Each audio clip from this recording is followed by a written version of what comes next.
Welcome to Youth Sunday. Pastor Charlie, I have to ask you a question. All right. Have you ever overheard a conversation between teenagers and you just had no idea what they were really saying because they used slang? I mean, I've overheard them, but I also have a teenager in my house who last week texted me, "That's so fire, Dad." I mean, I was lost.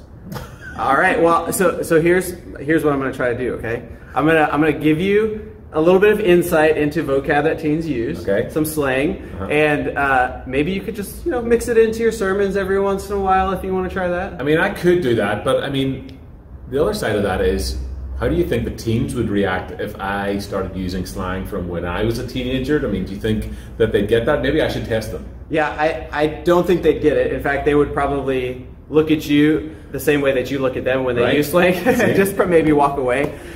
So here's what I want to do, okay? So I'm going to give you two sentences that you might just overhear two teenagers, speaking to each other. You might overhear them saying these words. And I want to see if you can kind of interpret what it actually means, what they're saying. Okay, I'm all ears. All right, you ready? Yep. All right, so here's the first one. Your fit low-key slaps today. What do you think that means? Oh, so you want to fight because of the clothes that I'm wearing?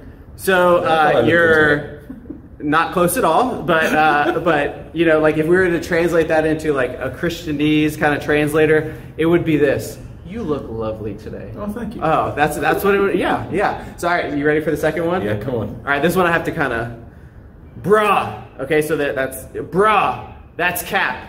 My coach made us run because he was salty. Okay. The coach is mad because he lives by the salty ocean. Again, you got the coach part right, which was there, if you were to kind of take that and put that again in the translation of Christianese, it would be, our coach made us run today basically because he's just not happy with us. Oh. That's what it would be. All right. I mean, it is kind of funny to realize how much language can change over time and how it can be hard to even understand people. The good thing is, though, is that God is over all of it, right? The slang that you use as a teenager, the slang that I use as a teenager, and the slang our teenagers use today. God understands us when we use slang and where we are right now. That is right. Amen. Listen, today, friends, as our youth lead us in worship, things may sound a little bit different. They may look a little bit different, and that is okay because God is with us wherever we are, leading worship here or wherever you are at home. So I invite you to join in with them, to listen, to sing along with the songs that they sing, pray alongside them as they pray, because the God that we worship now is the same God who was with you in your teenage years. That same God is with our teens as they lead us in worship today. So let me give this a try. Okay. All right, let's hear it. Bruh, I know this service today is going to be fire. Oh, wow. Okay? That was good. Yeah. That was good. All right, speaking of fire, we are going to welcome the light of Christ as we always do in our worship services.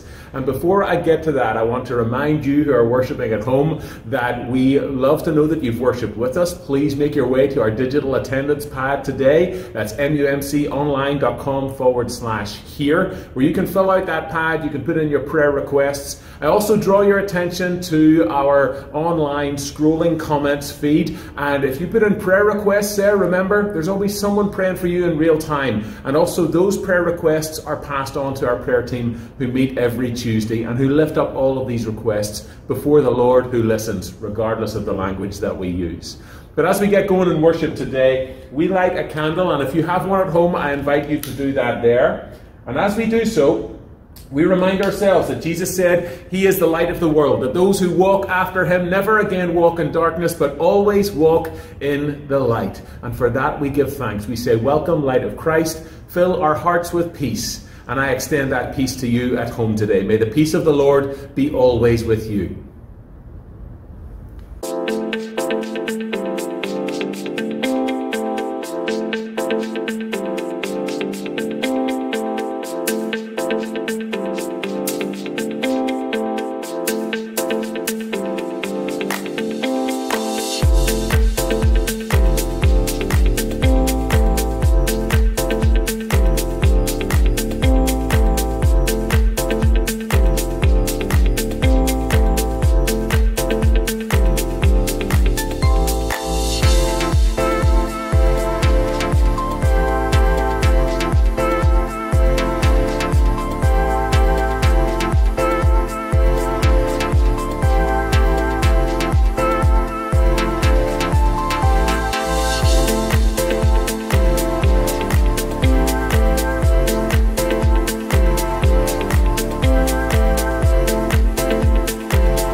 Please join me in the call to worship. Your parts will be on the screen.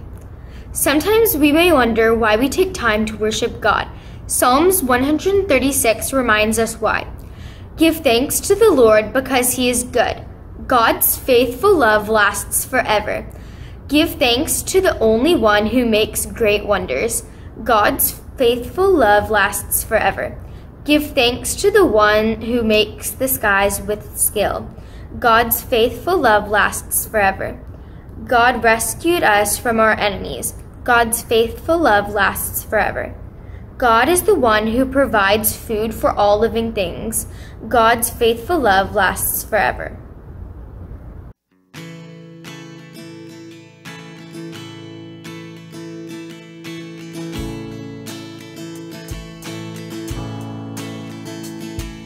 He's coming on the clouds. Kings and kingdoms will bow down. Every chain will break as broken hearts declare his praise. Who can stop the Lord Almighty? Our God is the Lion of Judah. He's roaring in power. He's fighting our battles, and every knee will bow before. Our God is the Lamb that was slain for the sins of the world. His blood breaks the chains, and every knee will bow before the Lion and the Lamb. Every knee will bow before him.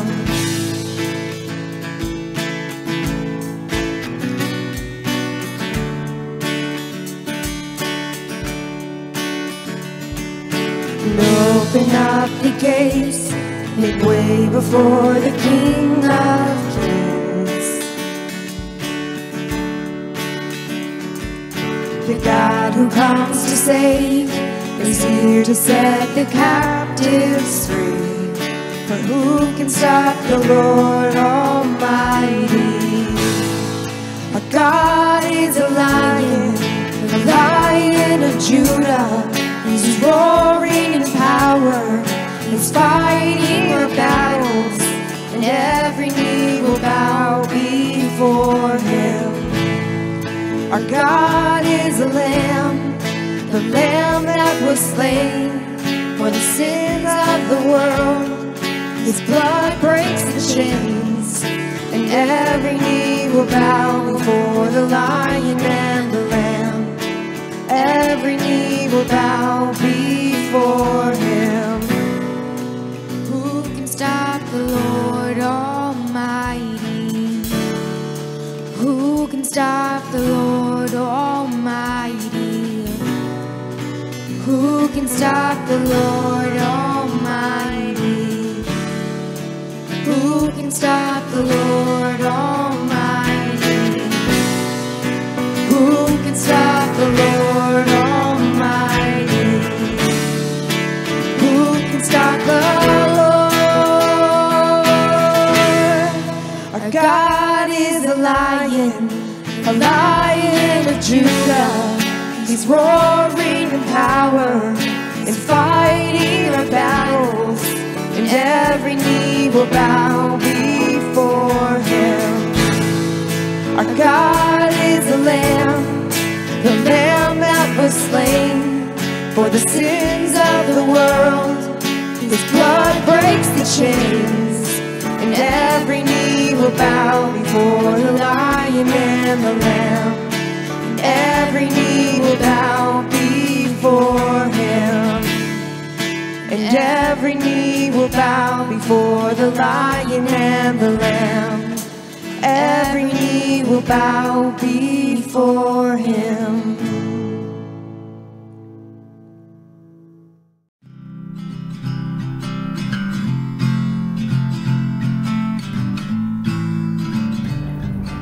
Please join me in the affirmation of faith.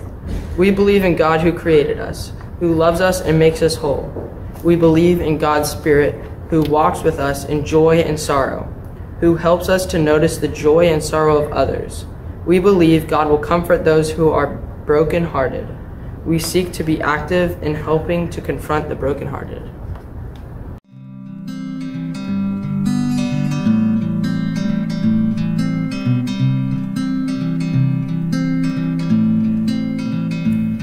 Hi guys, welcome to this week's children's message. Have any of you ever been hurt or sick and had to go to the doctor before? Like breaking a bone, falling off your bike, or being sick? One time I had the flu and my grandma had to help me. I have a friend who should be arriving soon. He was supposed to do the next part. Hey, home. Oh my god, Are you okay? Let me help you up. Oh, thank you. In the scripture today, Jesus tells a story when someone is hurt really bad, and they need help. No one seems to be bothered to help him. The last person that comes by chooses to help him. If you want to help someone, maybe someone who's late and trips really bad on their way up to get to the stage, what would you need to do to help them? Get up from your seat and help them up, maybe? Let's all try and make Steven feel better by giving him a hug. Yes!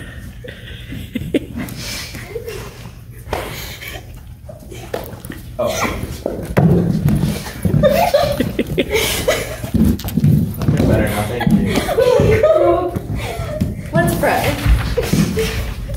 Dear God, Help us see The people who need help, help us see. the way we can help, we pray for all people. to know how loving you are. Amen. Amen. Nola, what's your favorite thing to get for Christmas each year? Candy. Oh, come on, there has to be something else. Money for candy. Well, Nola, maybe you could spend some of your candy money on gift cards for the Florida United Methodist Children's Home. But you've only got one more week to get your gift cards in.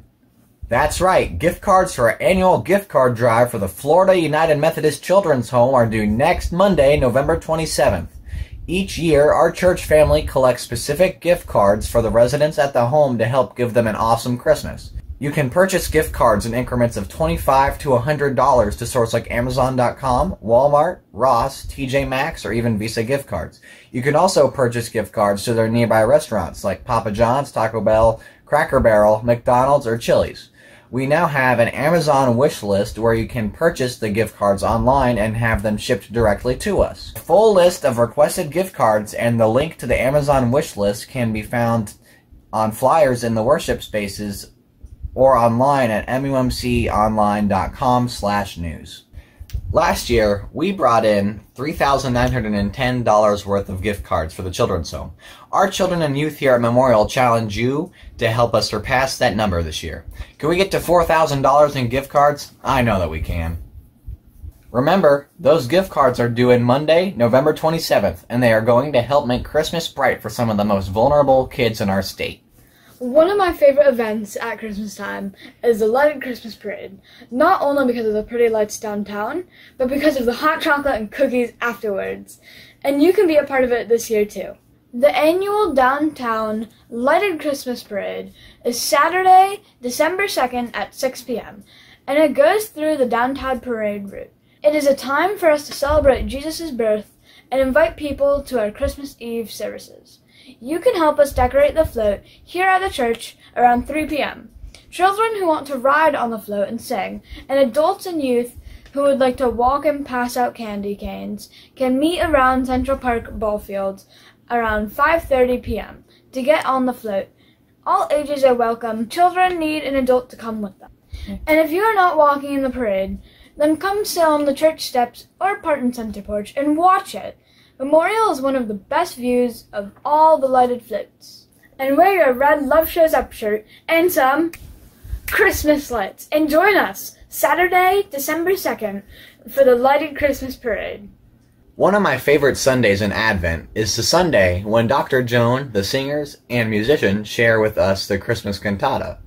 Mark your calendars for Sunday, December 17th, when we'll enjoy the cantata during our 8 o'clock and 11 o'clock worship services. The digital service that day will also be a live stream of the 11 o'clock cantata. This year's cantata is called A Night of Rejoicing, presented by Memorial's Chancel Choir, who will be joined by a string quartet, flute, clarinet, percussion, and piano. That's 8 a.m. and 11 a.m. in the sanctuary and 11 a.m. live stream on YouTube.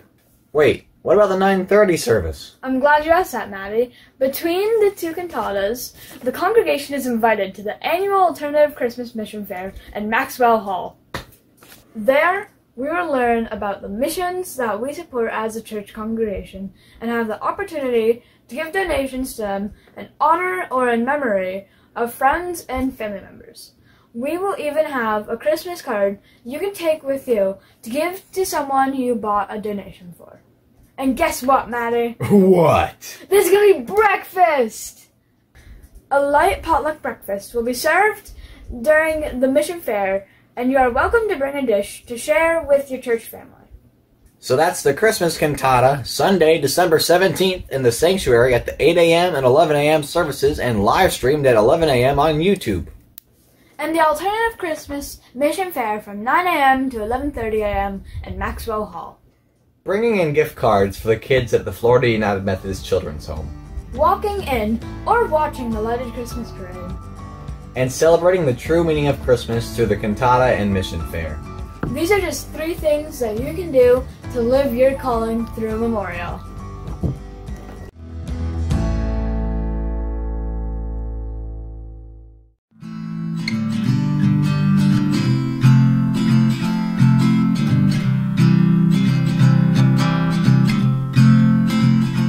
Good morning, church.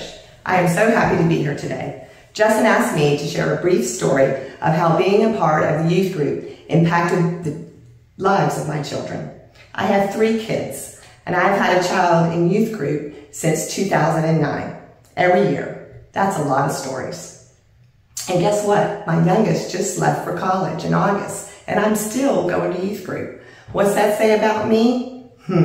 More on that later. Back to all these stories. I decided the best thing to do was to ask my kids. I first spoke with Donnie, my oldest, who's an engineer in Boston. We talked about the impact of spiritual mentors. There were many. We reminisced together about Dan Lowe, who passed away a couple of years ago. Dan was a small group leader for years, every Sunday morning.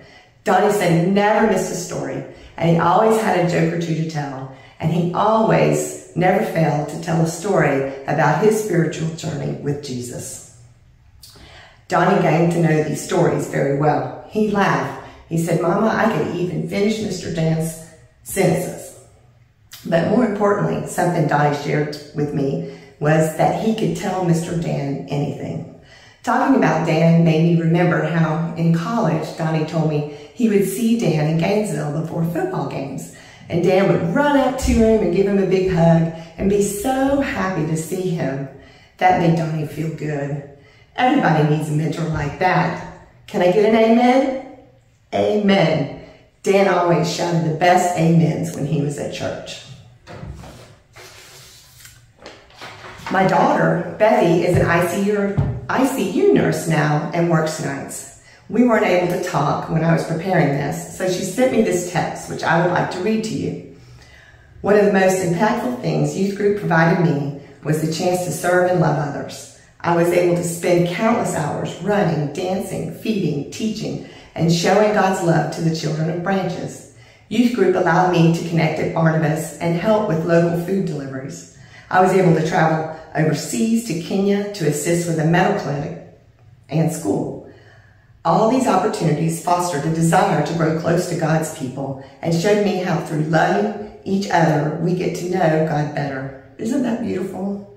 I was reminded of Becky's love for God's children at Branches just this past summer. On Friday, our last day, one of the Branches guides, a young lady named Iselet, came up to me. And she was kind of shy, and she said, "Did you used to have a girl in your group named Bethy?" And I proudly said, "Yes, that's my daughter." Her face lit up like we were long-lost friends. She asked me where Bethy was now and how she was doing. And she went on to tell me how much fun she had with Bethy year after year. I have a picture of Iselet and me from that day when she told me the story. Pretty silly, right? It was wacky-tacky dress-up day. You can see why she approached me in a tentative manner. But seriously, I'm not sure, but I have a feeling Islet is making other young people feel special at Branches in the same way that Bethy did for her year after year. Now for Connor, my youngest. He told me the biggest impact on him was the socialization. Now for those of you that know Connor, he is my social butterfly. I asked him to be more specific. Well, he's never short on the details either. And I quote, "I could be myself at youth, be around good kids that believed in Jesus, not be around kids that did stupid things like drugs. I saw a lot of that at the skate park in middle school and didn't like trying to fit in with that crowd, even though I loved being there and riding my scooter. Youth was full of fun memories, volunteering, going to Branches, winter jam, rock the universe, skiing, small groups, and on and on and on." In a nutshell, the biggest impact for Connor was community. Thank you, Justin, for your leadership and everyone else here. Andy, Gay, Mark, Brooke, just to name a few. Thank you for building the community that Connor loves so much, and this community that gave him an alternative to trying being cool with bad choices. So that brings us to me. After 14 years, well, more like 40 years because I came to youth group at this church when I was a kid, why am I still coming? Some might say I'm a big kid. I love it on Sunday nights when they need one more person to even out the teams and I get to play the game. But honestly, in all these years of attending youth meetings and going on ski trips and mission trips and making quesadillas and hosting Friday morning breakfasts and Super Bowl parties, I discovered my spiritual gifts. These gifts are hospitality, encouragement, and faith. Along the path that led to this discovery, I also found a purpose. That purpose is to help our youth develop and use their spiritual gifts. Why is this so important to me? Because when you find and use your spiritual gifts in a fruitful way to serve others in God's name, that's just plain awesome.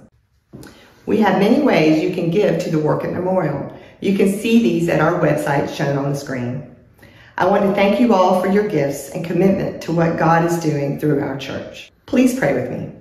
Dear Heavenly Father, thank you so much for my church that cares so much for our youth. Thank you for the many ways the church pours into these young people and helps them discover your spiritual truths and gifts. I am glad our church cares enough about students to give them a place to build a community where they can grow in faith and invite their friends to do the same. I am so thankful for the youth that participate in the experiences and trips provided by the church. We learn so much about you through service to them. I pray these offerings continue to do your amazing work. Amen.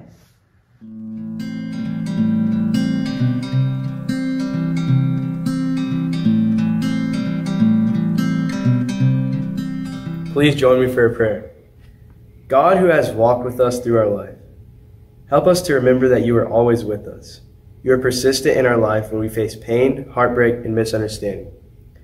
Just as you remained with the scared teenager boy named Joseph, who was sold into slavery and later in prison, you help settle our hearts when we are anxious and called to do what seems impossible, just as you did for young Mary. Open our ears to hear where you are calling us to live out our faith, just as you did with a young boy named Samuel. Throughout the scriptures, you work on the hearts of those that serve you and transform their lives. May we embrace the work you are trying to do in us that makes it possible for a shepherd boy named David to rally to become a king who chased after God's own heart. We are reminded of the path of faith we are on through the prayer that Jesus taught his disciples to pray. Our Father, who art in heaven, hallowed be thy name. Thy kingdom come, thy will be done, on earth as it is in heaven. Give us this day our daily bread, and forgive us our trespasses, as we forgive those who trespass against us. And lead us not into temptation, but deliver us from evil. For thine is the kingdom, and the power, and the glory forever. Amen.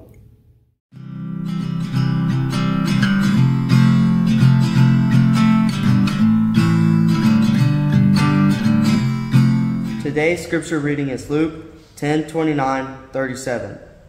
But the legal expert wanted to prove that he was right, so he said to Jesus, "And who is my neighbor?" Jesus replied, a man went down to Jerusalem to Jericho. He encountered thieves who stripped him naked, beat him up, and left him near death. Now it so happened that a priest, also going down the same road, when he saw the injured man, he crossed over to the other side of the road and went on his way. Likewise, a Levite came by the spot, saw the injured man, and crossed over to the other side and went on his way. A Samaritan, who was on his journey, came to where the man was, but when he saw the man, he was moved with compassion. The Samaritan went to him and bandaged his wounds, tending them with oil and wine. Then he placed the wounded man on his donkey and took him to an inn, and took care of him. The next day he took 2 full days' worth of wages and gave him to the innkeeper. He said, "Take care of him, and when I return, I will pay you back for any additional cost." What do you think? Which one of these 3 was a neighbor to the man who encountered the thieves? Then the legal expert said, "The one who demonstrated mercy towards him." Jesus told him, "Go and do likewise." Now we have a skit for you. One day, a traveler by the name of Tim, was walking up the road to visit his friend Jericho. Along the way, he was greeted by pedestrians in the crowd, who shouted, "How's it going, Vic?" "How's it going, Vic?" They affectionately patted him on the back, gave him high fives as he walked by. Good job. Vic had a smile on his face and a hop in his step. But when Vic got to the front of the room, a group of thugs came out and blocked his way. They said in unison, "We demand to know where you're going and why you're going there." "We demand to know where you're going and why you're going there." They repeated the phrase because they didn't get it in unison the first time. "We demand to know where you're going and why you're going there." Victim held out a bag of money and said, "I'm off to Jericho's to give him the money I owe." "I'm off to Jericho's, give him the money I owe." The thugs looked at each other and said, "What a moron." What a moron. They wrestled Vic to the ground and beat him.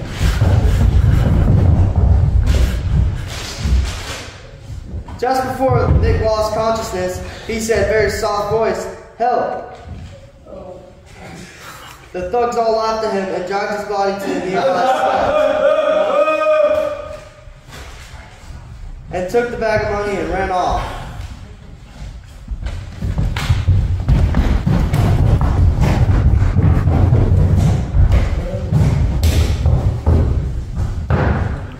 About that time, down the road walked a dude, strutting his stuff. He had a new pair of Levi's on, and he stopped occasionally to strike a pose. The crowd shouted and whistled as he passed,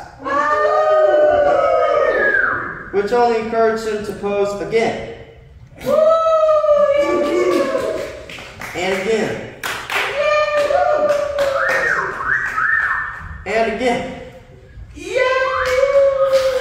Everyone thought it was enough, and then he posed one more time. Yo! When he finally got to the front of the room, he saw Vic lying on the ground. He started to kneel to help him, but got up immediately because he saw some lint on his new jeans. He brushed his pants off and hurried away. Soon, down the road came another walker. She had an AirPods in and loved music. As she came down the aisle, playing the air guitar, people in the audience were impressed and started playing their own air guitar. Then the air bass. Then the air drums. And lastly, the air cowbell. She hopped and danced to her favorite song. When she got close to Vic, she was listening to Oldie by Judas Priest, her favorite song. She closed her eyes and danced wildly around the stairs. Vic regained consciousness just enough to reach out and faintly call for help. But she was too busy rocking out to hear her. She danced off stage, never even noticing him. Vic went unconscious again. The next one down the road was Good Sam, leading his donkey.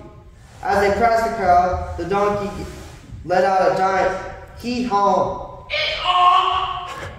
which scared the pedestrians, and they let out a small scream.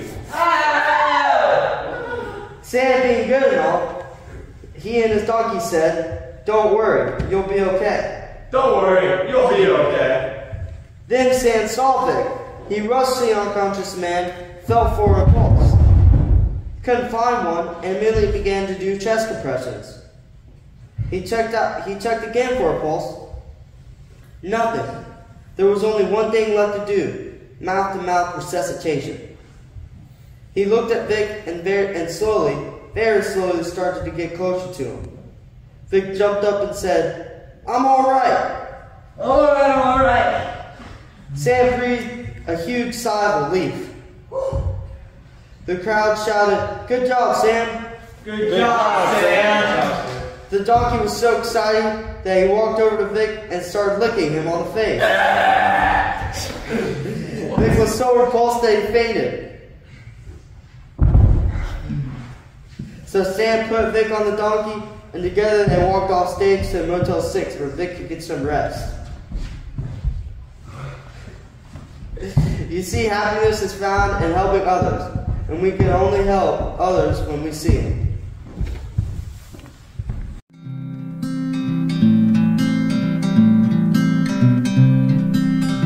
So thankful for our youth that have engaged in the service and been able to bring about Youth Sunday. I feel like there still is something that God will unlock with us today, that we have an opportunity to see a little bit more into this parable that Jesus taught. And this past summer, we took time to look at the parables that Jesus taught. And to be honest with you, we couldn't look at all of them because the primary way that Jesus chose to teach was through parables. And sometimes his disciples were even confused about why Jesus was teaching in parables. In fact, they asked him, "Why are you teaching in parables?" in Matthew 13. And this is what Jesus' response is. He says this, he says, this is why I speak to the crowds in parables. Although they see, they don't really see. And although they hear, they don't really hear or understand. So basically Jesus is saying that there are some deep truths in these parables, and we really have to kind of dig into them in order for us to find what those are. And I love that Jesus chooses to use stories to really entertain our imagination. And stories have this unique way of speaking to us, and for us to have an opportunity to learn something new that maybe a straight up teaching wouldn't really penetrate our hearts in the same way. And so as Jesus uses these parables to teach, I can't help but think about how stories are told even today. I mean, you think about these billion-dollar industries with movies and with TV shows, and how people invest so much time and energy into producing those, but also we invest our own time to hear these stories, to watch these stories. And in really good stories, you kind of think about, well, who am I in that story? You may have this other question that floats around your mind sometimes and has nothing to do with these stories, but you may think, how can a teenager sit in front of a video screen and play video games for hours upon hours upon hours? You know why? It's because there's a story that they're being called into, and they become a character in that story. And so they're actually seeing their life through this story, and that they're able to live into that story and change the outcome in that story. This is really essentially what Jesus does when he's using these parables, is that he calls us into the story to think about this important question: who am I in the story? So I'm going to ask you that same dangerous question when it comes to the parable of the Good Samaritan. Who are you in this story? Now, in order for you to fully answer that question, I know what's going to have to happen. We're going to have to look a little bit deeper at this parable and to really take some time to clearly see what's happening in this parable so that you can truly evaluate where you are. You may read a parable and you'd be like, oh, it's a simple, short story, which they are, and they have a simple truth to them, which they do, but they also have some deeper truths. So reading this story in particular, you may say, well, it's a simple truth. It's just teaching us that it is nice to be helped. And although that is a true statement, it is nice to be helped, and I found that to be true in my own life, and you've probably found it to be true in your own life as well. Jesus is really teaching something much deeper in this parable. And so we have to be careful that we don't become those who hear the story but never really understand the story, because we never get to those deeper truths. So let me just set up why Jesus even tells this parable. There's this expert of the law who comes to Jesus and asks Jesus, well, what does it really look like to fully follow God? And Jesus' response to him is, well, you're the expert in the law. What does the law tell you about that? And he says, well, the law, it tells me to fully follow God is to love God with my full heart, my full mind, my full soul, and with all of my strength. And to do all of that and to love my neighbor as myself. And Jesus says, you're right. That is what it looks like, and that is what we're called to do, to fully follow God. And then the expert of the law, he asks this question. Yeah, but who's my neighbor? And I think he's hoping that Jesus' response would be like, oh, it's just whoever it's easiest for you to love. That's who your neighbor is. But Jesus doesn't respond in that way, and he tells this parable.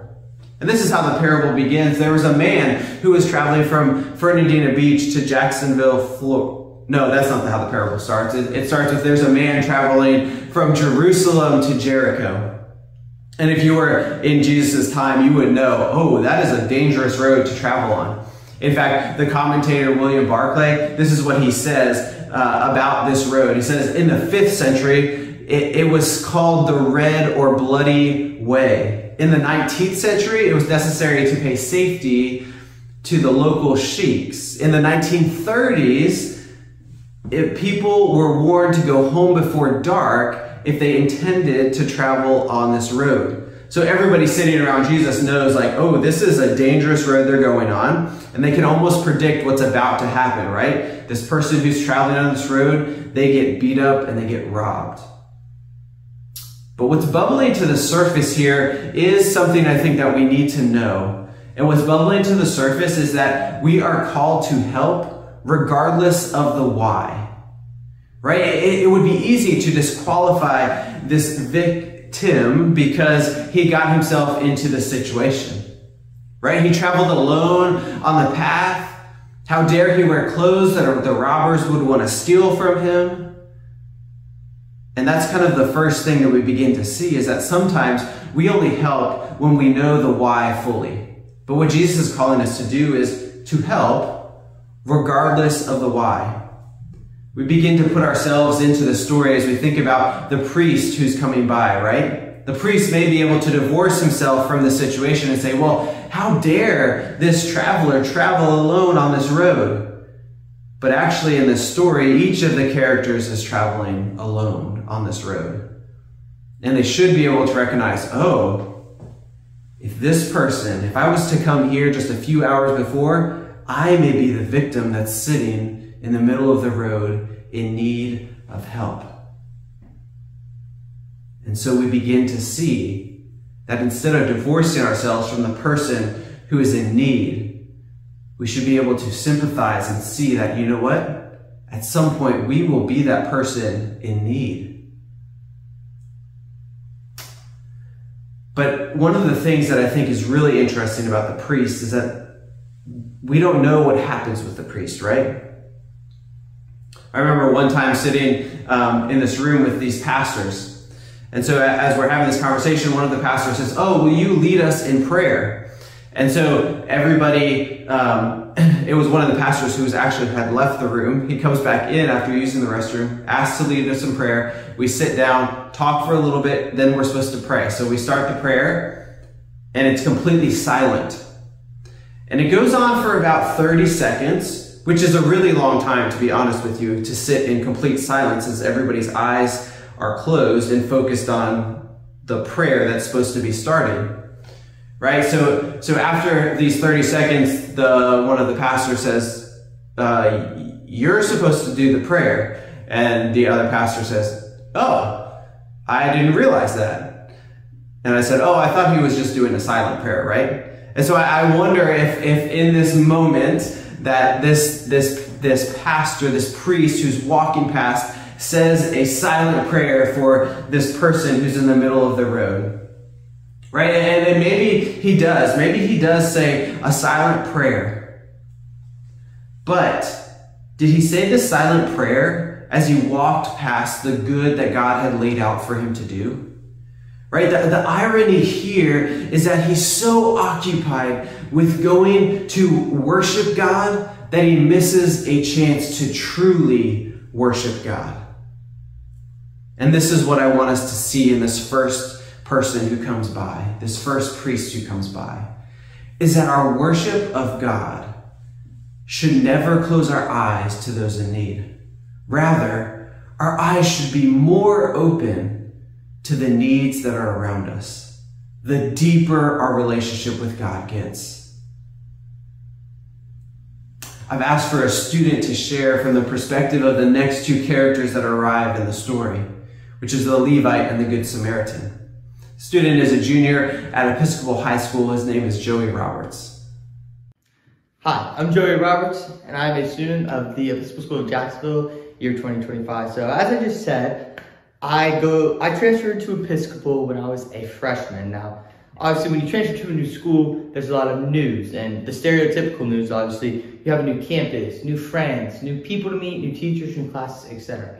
And my transfer story, I'm not gonna lie, is pretty boring. Obviously, a lot of the stereotypical things, I made new friends, and all of these cool things happened, and I'm so blessed for the experience. But one particular person I met, who is a legend among the friend group and now has become a legend among my own family. His name is Everett. Now, Everett is like I said, very special guy. So for a physical description, Everett is 6'5", 215 pounds. Now, obviously, big guy, but here's where it gets fun. Everett is a redhead. Now, I'm not talking redhead like you can barely tell. I'm talking redhead. If my hair was Everett's color, it would be glowing and you wouldn't be able to see me right now. His eyebrows are blonde and see-through. And Everett also has the alpha male mentality. He doesn't like to talk to girls. He's always working, and if you're not working as hard as Everett, are you really working? He has straight A's, 4.2 GPA, but whenever you talk to him and some of the decisions you make, you really question how. He's a very interesting guy, and I'm not the only one who notices this. Now, Everett's, like I said, strong mental guy, so whenever he gets teased and made fun of, he can take it, obviously. But when that happens to you, it really does leave you to question, who can you trust? Now, Everett was in a situation that he has asked me not to share, but it left him not being able to trust his mom, his dad, or his family. In the perspective of Levi, they were too caught up in their own selfish ways. His parents wanted their own selfish desires. They left their kids and their family they were raising behind. Everett was stranded on the side of the road, trying to hold up his two younger siblings, and he felt the weight of the world on his shoulders. Now, who does Everett call in the situation? Because he really doesn't know, because everyone pokes fun at him, but he doesn't really know who to trust. So he decides to call his short, loud, talkative friend, Joey. And thankfully, I've been very blessed to be the one who's with Everett through all of the thick and thin. And I feel like, and being someone who I would consider the Good Samaritan in the story is always a good feeling. Now, the Good Samaritan is an iconic parable from Jesus. We all have heard it a million times, and we all have our own good parable stories. So whenever I was telling my family and friends that I was going to be doing this sermon about the Good Samaritan, they all have their own stories. Now, one of them stood out, and it was the parable from my grandmama. Now, a lot of you know her as Sherry. Now, grandma has I don't even know how it happened, but she has this ability, and I'm sure my aunt and my mom will vouch for this. She has the ability to, whenever she is sleeping, which she definitely does a lot of, whenever she wakes up, she is fully locked in and loaded. It's like she's been up for hours. When she wakes up, she's ready. And that's not an exaggeration. The other day, I had a blowout on my tire. I'm blessed that I'm okay, no injuries, but I had to get grandma's car because I have to drive an hour to get to school. So I knock on the door. I know she's not going to answer. I know exactly where she is and what she's doing. I walk inside just to make sure she's okay, but I can't just take her car keys. So Grandma's in the den. The news is on her TV. She's passed on the couch. She's catching flies over here. And I obviously have to wake up Grandmama because I'm not just going to take her car keys. What if that's a bad guy? So I take her cards and I knock on the window and say, Grandmama. And then she perks right up and she doesn't even look at me. She gives her iconic greeting that everyone knows. Yes! Her iconic greeting, everyone, and Grandma was right there and ready.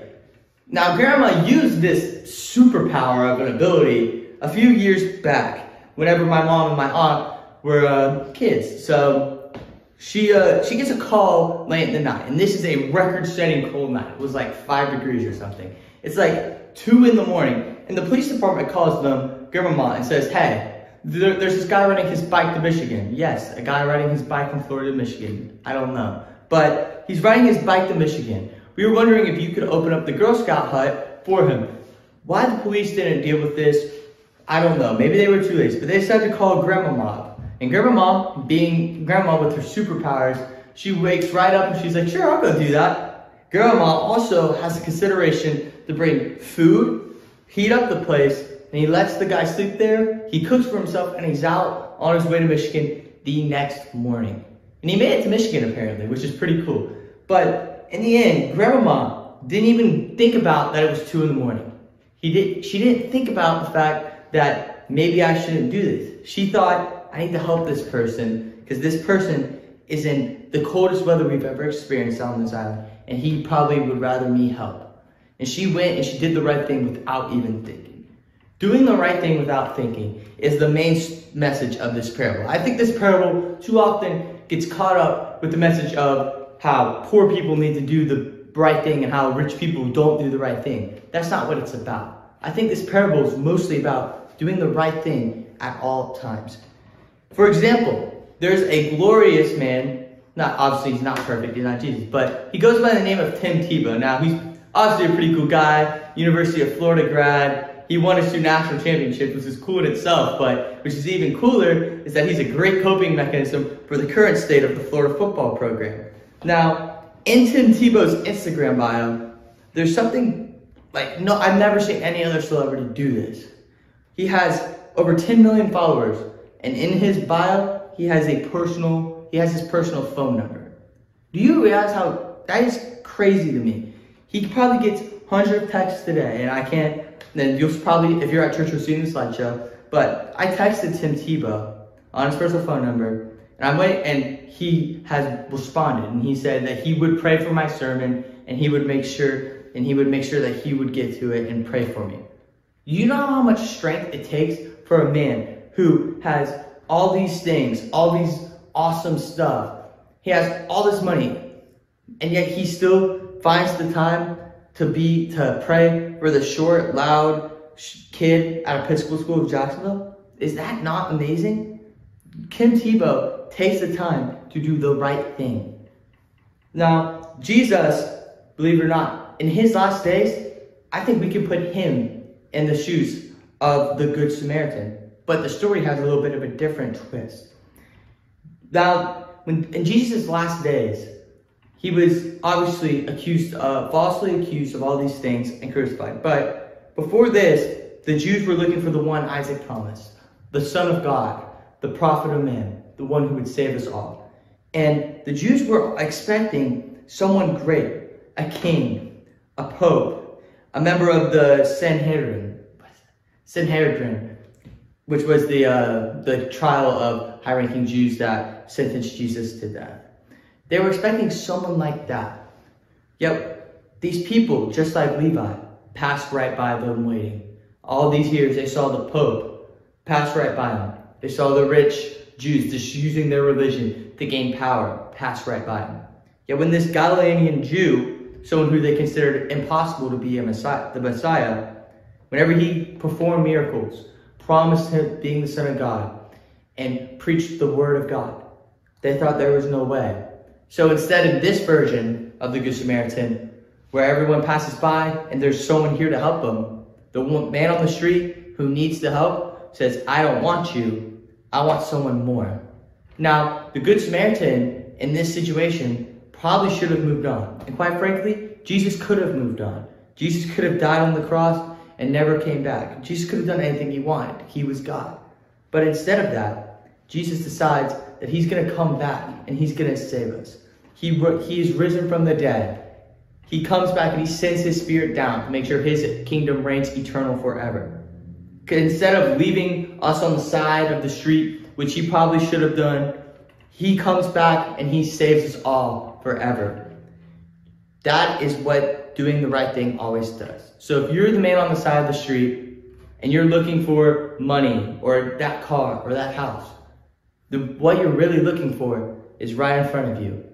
Jesus is always willing to take you into his kingdom. You just have to accept it. Amen. What we see in the story of the Good Samaritan is a complete turn of what it means to love someone else. This is a type of Christian love. This is a love that takes a despised character and puts them as the hero of the story. Friends, we are called to do that kind of love. We are called to a Christian love that puts those who are different from us, our enemies, other people at the front and center of how we call ourselves Christians, of how we call ourselves to love. So go forth today, knowing that that is a very, very hard task, but it is something that we are called to do because we are called to love God and love others. Go forth in peace.